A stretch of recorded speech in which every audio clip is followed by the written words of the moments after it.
Assalamualaikum warahmatullahi wabarakatuh. Bismillahirrahmanirrahim. Alhamdulillahirabbil alamin. Wa bi ni'matihi tatimmu shalihat. Asyhadu an la ilaha illallah wahdahu la syarikalah wa asyhadu anna Muhammadan abduhu wa rasuluh. Allahumma shalli ala Muhammad wa ala ali Muhammad. Rabbi shrah li sadri wa yassir li amri wahlul 'uqdatam min lisani yafqahu qawli. Teman-teman sekalian, khususnya mahasiswa komunikasi di Universitas Ahmad Dahlan, ini mungkin kali pertama kita jumpa dalam kajian tentang Islam dan komunikasi, atau boleh kita sebut pembahasan tentang ayat-ayat Quran yang berhubungan dengan komunikasi. Namun di bagian pertama ini kita mungkin hanya akan membahas gambaran umum bagaimana Islam berbicara tentang komunikasi. Kenapa Islam harus ngurusin komunikasi dan membahas itu? Bagaimana terma komunikasi di dalam Al-Quran itu sendiri, dan seperti apa sebetulnya gambaran umum dari Quran atau hadis yang berbicara tentang komunikasi. Maka yang pertama yang perlu kita kembali ulangi adalah makna komunikasi itu sendiri. Secara umum komunikasi tentu menyampaikan satu ide, satu gagasan, satu pikiran antara satu orang dengan orang lain, dan dia memahaminya dengan mudah, entah itu menggunakan verbal atau non-verbal. Jika seorang itu tidak memahaminya, kita bisa menggunakan gerak tubuh, semacam mimik wajah atau kerlingan mata, atau mungkin gerakan tangan, atau mungkin bahu, yang kesemuanya itu bisa menandakan bahwa dia sedang berkomunikasi. Makna komunikasi tadi hakikatnya sebetulnya tidak jauh berbeda juga dengan makna komunikasi di dalam Islam atau Al-Quran itu sendiri. Walaupun mungkin ada beberapa penambahan darinya, yang jika kita bicara tentang komunikasi Islam, sudah barang tentu yang diambil inspirasinya berasal dari Quran dan juga berasal dari hadis, ya. Pertanyaan berikutnya yang tadi di muka kita sampaikan, kenapa Islam harus membahas tentang komunikasi? Kita harus kembali lagi kepada makna Islam itu sendiri, bahwa Islam ini bukan sekedar agama, tetapi Islam itu adalah way of life, jalan hidup. Jadi segala hal di dalam agama ini akan diurusin, termasuk salah satunya adalah soal komunikasi. Ada seorang intelektual, kita sebut saja namanya adalah Francis Fukuyama. Dia mengatakan bahwa Islam itu agama yang syumul, agama yang universal, agama yang mengurusi urusan manusia sejak dia bangun tidur sampai dia tidur kembali. Maka antara kegiatan ketika dia bangun dan tidur itu pun tidak lepas dari pandangan Islam itu sendiri. Kemudian ada seorang sosiolog dari Iran bernama Ali Syariati. Dia mengatakan bahwa Islam itu adalah peradaban yang berbasis kepada teks. Jadi ketika seseorang membawa segenap isu dan masalah kepada Islam, maka Islam akan menjawabnya lewat dari teks yang dia punya itu, termasuk adalah perihal komunikasi itu sendiri. Yang kedua yang menjadi alasan kenapa Islam masuk pada ranah ini, sebab dalam Islam itu agama dibagi menjadi dua. Ada yang kita sebut dengan mahdhah, ada yang kita sebut dengan ghairu mahdhah. Kalau agama itu dimaknai mahdhah, itu berarti bahwa agama itu ngurusin, bisa kita bilang begitu, hal-hal yang sifatnya sudah paten dan solid di dalam agama, yang cara, ketentuan, waktu itu sudah ditentukan. Seperti misalkan sholat, puasa, zakat, itu merupakan bagian yang dalam agama itu disebut sebagai mahdhah, karena dalil-dalilnya begitu jelas menyatakan tentang hal-hal tadi. Ada jenis agama atau ibadah kedua yang di Islam itu juga diakui sebagai bentuk dari ajaran agama itu sendiri, yaitu ibadah ghairu mahdhah. Dan ini ragam serta rupanya banyak sekali ya. Termasuk di dalamnya adalah komunikasi. Ya. Karena komunikasi atau apapun ibadah yang memiliki nilai kebaikan itu tidak diatur secara komprehensif di dalam Quran, tetapi memiliki efek ibadah jika seseorang menyampaikan komunikasi itu dengan cara yang positif, dengan cara yang baik. Seperti misalkan kita ambil contoh lain selain masalah komunikasi. Masalah belajar itu juga bagian dari ibadah ghairu mahdoh. Kalau kita perhatikan hadis Nabi yang menyebutkan utlubul ilma minal mahdi ilal lahdi, tuntutlah ilmu dari semenjak buayan sampai dengan liang lahat, itu bagian dari perintah yang Allah atau yang Nabi sampaikan tetapi tidak diberikan tata caranya. Orang kapanpun mau ibadah ya silahkan, yaitu belajar dalam hal ini. Entah dia masih muda, entah dia sudah remaja atau dia sudah tua, maka belajar tetap menjadi kewajibannya. Untuk itu yang dilakukan itu baik, maka karena nilainya itu baik dia sebut sebagai ibadah. Atau kita namakan tadi ibadah ghairu mahdoh. Nah, kita kembali ke terma komunikasi itu sendiri. Kalau kita kembali ke Islam, apakah ada terma komunikasi itu dalam Islam? Maka jawabannya tentu ada. Dan kita sering juga mendengar kalimat-kalimat tersebut. Di antaranya itu adalah kata dakwah dan tabligh gitu. Dakwah berarti menyeru secara bahasa, memanggil orang.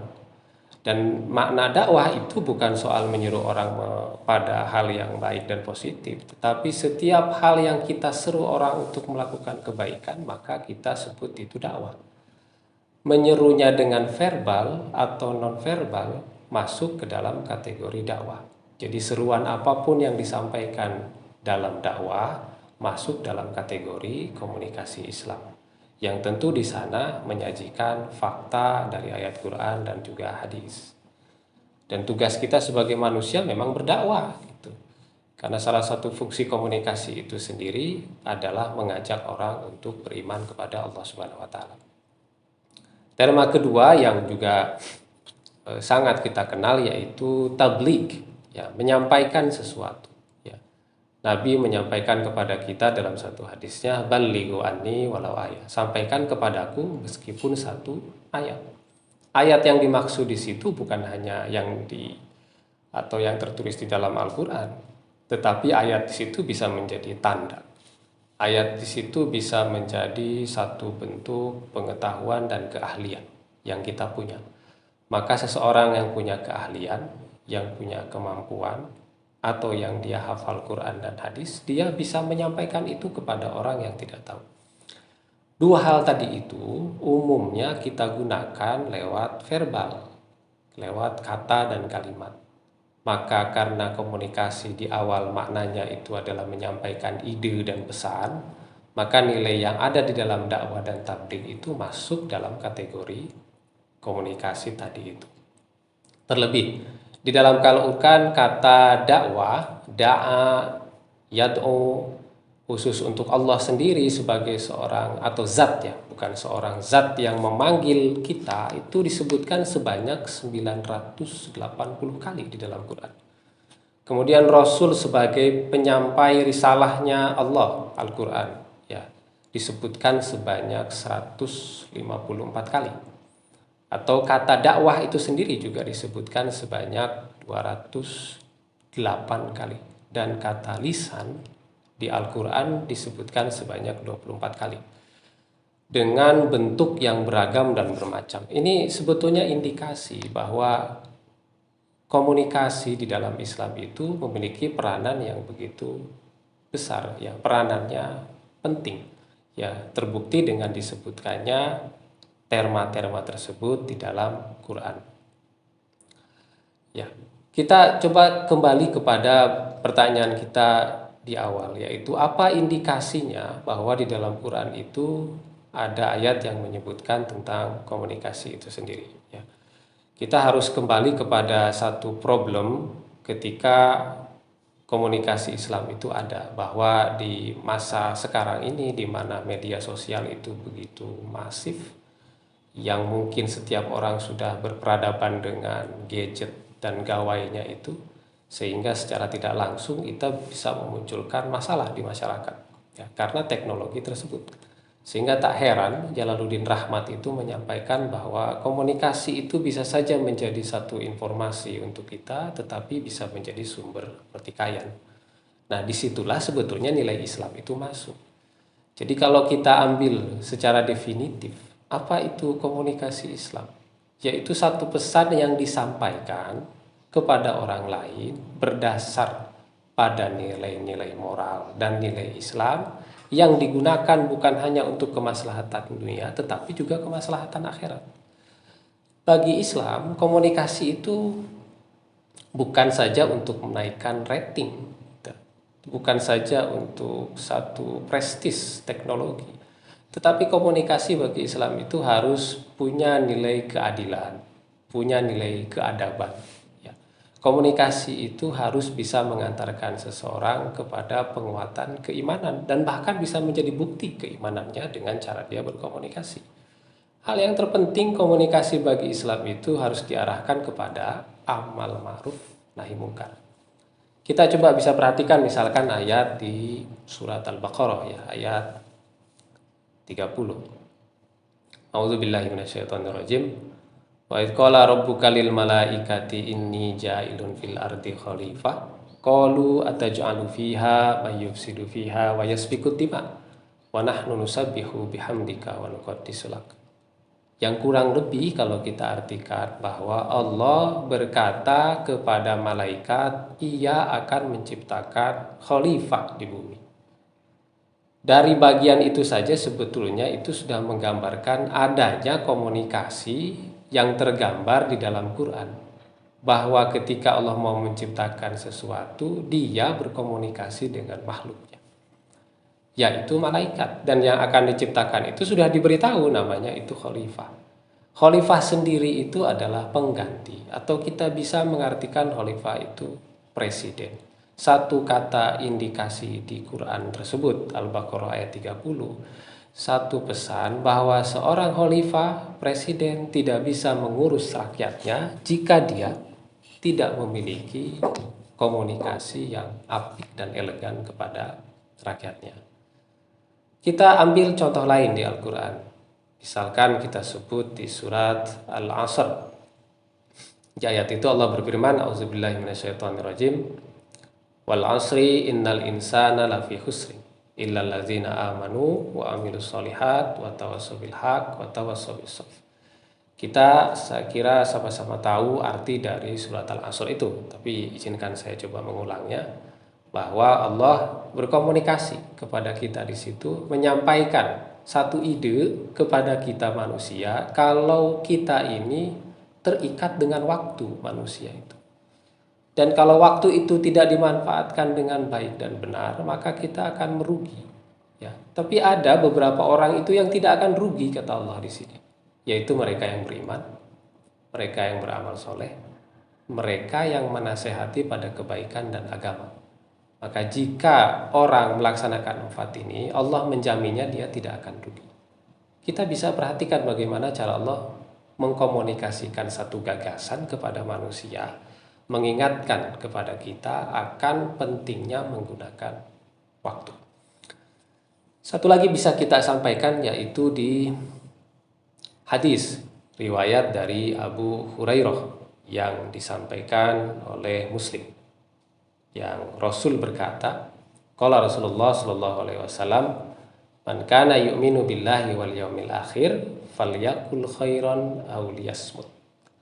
Barang siapa yang beriman kepada Allah dan hari akhir, maka katakanlah perkataan yang baik atau diam. Dari sini nampak begitu jelas bagaimana peranan komunikasi di dalam Islam itu tidak sederhana. Kalau kita coba kaji hadis itu, dia hendak memberitahu kita bahwa cara orang berbicara itu sebetulnya menandakan bentuk keimanan dia. Ya. Kalau Anda ingin disebut sebagai orang yang beriman kepada Allah dan kepada hari akhir, maka perbaiki kalimat. yang kita keluarkan dari lisan kita. Pilih kata-kata yang tepat. Maka kalimat yang kita sebutkan, yang kita keluarkan dalam setiap pertemuan, itu menjadi penanda bahwa orang tersebut memiliki keimanan kepada Allah dan hari akhir. Sampai segitunya bentuk komunikasi dalam Islam itu diperhatikan. Maka komunikasi Islam ini bukan hanya komunikasi yang membumi, tetapi juga melangit. Nah, demikian pertemuan pertama kita dalam pembahasan tentang Islam dan komunikasi dalam kerangka yang umum. Berikutnya kita akan membahas lagi terkait tafsir dari ayat-ayat yang berhubungan dengan komunikasi. Mudah-mudahan ini bermanfaat. Sekian, terima kasih. Wal afu minkum.